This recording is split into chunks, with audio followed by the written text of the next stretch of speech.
ಇವತ್ತು ಬಹುಜನ ಭಾಗ್ಯವಿಧಾತ ರಾಜ್ಯಾಧ್ಯಕ್ಷರಾದ ನಮ್ಮ ಚೇತನ್ ರವರ ಮುಖಾಂತರ ಇವತ್ತು ಬೊಮ್ಮನಹಳ್ಳಿ ವಿಭಾಗದ ಗಾರೆಪಳ್ಯದಲ್ಲಿ ಇವತ್ತು ಬಾಬಾ ಸಾಹೇಬರ 133ನೇ ಹುಟ್ಟುಹಬ್ಬ ಪ್ರಯುಕ್ತ ನಾವು ಇಡೀ ಮೂಲ ನಿವಾಸಿ ಮಹಾ ಒಕ್ಕೂಟದ ಸದಸ್ಯ ಸಂಘಟನೆಗಳು ನಾವೆಲ್ಲ ಸೇರ್ಕೊಂಡಿದ್ದೀವಿ. ಈಗಾಗಲೇ ನಿಮಗೆ ಕೆಲವೊಂದು ವಿಚಾರಗಳು ಗೊತ್ತಿರ್ತವೆ.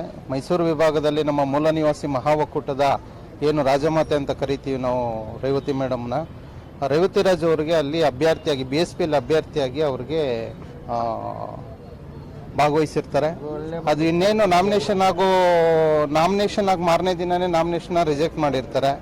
ಇದರಲ್ಲಿ ಹಿಂದೆ ಬಹಳ ಷಡ್ಯಂತ್ರಗಳು ನಡೆದಿದ್ದಾವೆ ಅನ್ನೋದು ಮೇಲ್ನೋಟಕ್ಕೆ ಎಲ್ಲರಿಗೂ ಕಾಣಿಸ್ತಾ ಇರುವಂಥದ್ದು. ನಾವು ಕೂಡ ಮೂಲ ನಿವಾಸಿ ಮಹಾ ಒಕ್ಕೂಟವು ಈ ವಿಚಾರವಾಗಿ ಇನ್ನೂ ಧ್ವನಿ ಎತ್ತಿಲ್ಲ. ಯಾಕೆಂದ್ರೆ ಅದು ಕೂಲಂಕುಷವಾಗಿ ಅದನ್ನ ಪರಿಶೀಲನೆ ಮಾಡಿ ಒಂದ್ಸಲ ತನಿಖೆ ಮಾಡಿಸಿ ನಂತರ ಅದಕ್ಕೆ ಯಾರು ಸಂಬಂಧಪಟ್ಟಿದ್ದಾರೋ, ಯಾರ್ಯಾರು ಅವರ ಹಿಂದಿನ ಕೈವಾಡಗಳಿದೆ ಎಲ್ಲ ತಿಳ್ಕೊಂಡು ಈ ವಿಚಾರದಲ್ಲಿ ನಾವು ಒಂದು ಪ್ರೆಸ್ ಮೀಟ್ ಮಾಡಬೇಕು ಅಂತ ಕಾಯ್ತಾ ಇದ್ವಿ. ಇವತ್ತಿನ ದಿನ ಏನು ನಮ್ಮ ಮಾಧ್ಯಮದವರು ಇರೋದ್ರಿಂದ ಈ ವಿಚಾರವನ್ನು ನಾವು ನೇರವಾಗಿ ಇವತ್ತು ಸ್ಪಷ್ಟಪಡಿಸ್ತಾ ಇದ್ದೀವಿ. ಏನವ್ರಿಗೆ ಇವತ್ತಿನ ದಿನ ಆಗಿರುವಂಥ ಅನಾಹುತಕ್ಕೆ ನಿಜವಾಗ್ಲೂ ಹೊಣೆ ಯಾರಪ್ಪ ಅಂದರೆ, ಈಗ ನಿಮ್ಗೆ ಗೊತ್ತಿರುತ್ತೆ, ಈಗ ರಾಜರ ವಂಶದವರು ಒಬ್ಬರು ನಿಂತಿದ್ದಾರೆ, ಮತ್ತೆ ಸಿದ್ದರಾಮಯ್ಯನವರ ಅವರು ಏನು ಹುಟ್ಟು ಊರದು.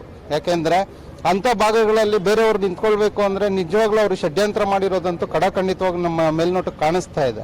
ಅದರಿಂದ ಅವ್ರಿಗಾಗಿರುವಂಥ ಅನ್ಯಾಯವನ್ನು, ಈ ವಿಚಾರವನ್ನು CBI ತನಿಖೆ ಕೊಟ್ಟರೆ ಒಳ್ಳೆಯದು ಅಂತ ನಾವು ಭಾವಿಸ್ತೀವಿ. ಅದೇ ರೀತಿ ನಾವುಗಳೆಲ್ಲ ಈಗಾಗಲೇ ತೀರ್ಮಾನ ಮಾಡ್ಕೊಂಡಿದ್ದೀವಿ. ಒಕ್ಕೂಟದ ಎಲ್ಲ ನಾಯಕರುಗಳು ಕೂತು ಚರ್ಚೆ ಮಾಡಿದ್ದೀವಿ.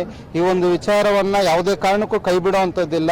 ಅವ್ರಿಗಾಗಿರುವಂಥ ಅನ್ಯಾಯವನ್ನು, ಯಾಕಂದರೆ ಒಬ್ಬ ಪರಿಶಿಷ್ಟ ಜಾತಿ ಅಥವಾ ಪರಿಶಿಷ್ಟ ಪಂಗಡದ ವ್ಯಕ್ತಿಗಳು ನಾವೆಲ್ಲೋ ಒಂದು ಕಡೆ ನಿಲ್ತೀವಿ ಅಂದಾಗ ನಾವೇನು ವಿಧಾನಸೌಧದ ಒಳಗಡೆ ಹೋಗಬಾರ್ದು ಅನ್ನೋದು ಇವರದ್ದು ಭಾವನೆಗಳು ಏನೋ ನಮ್ಗೆ ಅರ್ಥ ಆಗ್ತಾ ಇಲ್ಲ. ಅದರಿಂದ ಇವರು ಪರಿಶಿಷ್ಟ ಪಂಗಡದ ಒಂದು ಮಹಿಳೆ ಆಗಿರೋದ್ರಿಂದ ದಯವಿಟ್ಟು ಇಡೀ ರಾಜ್ಯ ಇದನ್ನ ಗಮನಿಸಬೇಕು.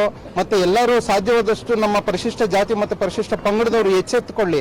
ಯಾಕಂದ್ರೆ ನಾವು ಎಲ್ಲಿ ನಿಲ್ತೀವೋ ಅಲ್ಲೆಲ್ಲ ಕಾಲಿಳಿಯುವಂಥದ್ದು, ಹಳ್ಳಕ್ಕೆ ತಳ್ಳುವಂಥದ್ದು, ನಮ್ಮನ್ನ ತಳಮಟ್ಟಕ್ಕೆ ಅವ್ರು ತಳ್ಳಿ ಯಾವುದೇ ಕಾರಣಕ್ಕೂ ನಾವು ರಾಜಕೀಯವಾಗಿ ಬೆಳವಣಿಗೆ ಆಗಬಾರ್ದು ಅಂತ ನೋಡ್ತಾ ಇದ್ದಾರೆ. ಅದರಿಂದ ದಯವಿಟ್ಟು ಈ ಒಂದು ವಿಚಾರದಲ್ಲಿ ಮೂಲ ನಿವಾಸಿ ಮಹಾ ಒಕ್ಕೂಟದ ಪ್ರತಿಯೊಬ್ಬ ಸದಸ್ಯ ಸಂಘಟನೆ, ರಾಜ್ಯಾಧ್ಯಕ್ಷರುಗಳು, ನಾವುಗಳು ರೇವತಿ ರಾಜ್ ಪರ ನಿಲ್ತೀವಿ ಅನ್ನೋ ಮಾತನ್ನ ಹೇಳಿ ನನ್ನ 2 ಮಾತನ್ನು ಮುಗಿಸ್ತಾ ಇದ್ದೀನಿ. ಜೈ ಭೀಮ್.